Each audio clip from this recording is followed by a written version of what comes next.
অঙ্গনবাড়ি কেন্দ্রের খিচুড়িতে নাকি মিলেছে কেন্ন, এমনই অভিযোগে ফুঁসছেন অভিভাবকরা। অঙ্গনবাড়ি কেন্দ্রের শিক্ষিকাকে স্কুলের ভিতর বেশ কিছুক্ষণ তালা বন্ধ করে রাখেন অভিভাবক সহ গ্রামবাসীরা। যদিও অভিযোগ মানতে নারাজ অঙ্গনবাড়ি কেন্দ্রের শিক্ষিকা। ঘটনাটি কাটোয়ার পূর্বস্থলীর চুপিরচর অঙ্গনবাড়ি কেন্দ্রের। ওই যে আমার ছেলেকে থালায় ঢেলে খিচুড়ি খাওয়াতে গিয়ে দেখছি এত বড় কেল্লাই। খিচুড়ি কোথা থেকে এনেছিলে? ওই তো স্কুল থেকে এনেছে। কোন স্কুল? ওই তো নিচের চরে অঙ্গনওয়াড়ি স্কুল। অঙ্গনওয়াড়ি স্কুল। ঘটনাটা 9:25-এ খাবার নিয়ে গেছে আর 11:30টার সময় বলছে খিচুড়িতে নাকি পোকা পড়েছে।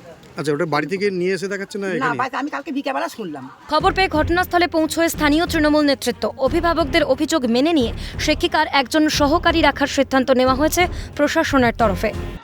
বাচ্চার খাবার তুমি পরিষ্কার ডাল, শুধু ডাল আর ভাত দাও, চাল দাও, পরিষ্কার পরিচ্ছন্ন ভাবে নিম্নমানের খাবার। নিম্নমানের খাবার। কিন্তু কালকে হঠাৎ করে রান্নাতে নাকি একটা কেন্ন পাওয়া গেছে খিচুড়ির মধ্যে রান্নাতে, এবং আজকেও একটু ঝামেলা হয়েছে ওখানকার টিচার, মানে যে দিদিমণির বিরুদ্ধে ওদের একটু ক্ষোভ আছে। সবাই গেছিলাম এবং আইসিডিএস এর যিনি সুপারভাইজাররা আছেন তারাও সবাই এসেছিলেন।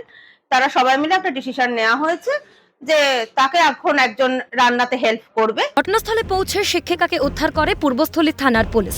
অঙ্গনবাড়ি কেন্দ্রের বিরুদ্ধে এই অভিযোগ নতুন নয়। হাজার অভিযোগ, আন্দোলন, বিক্ষোভেও যে টনক নড়েনি প্রশাসনের, এই ঘটনা তারই প্রমাণ।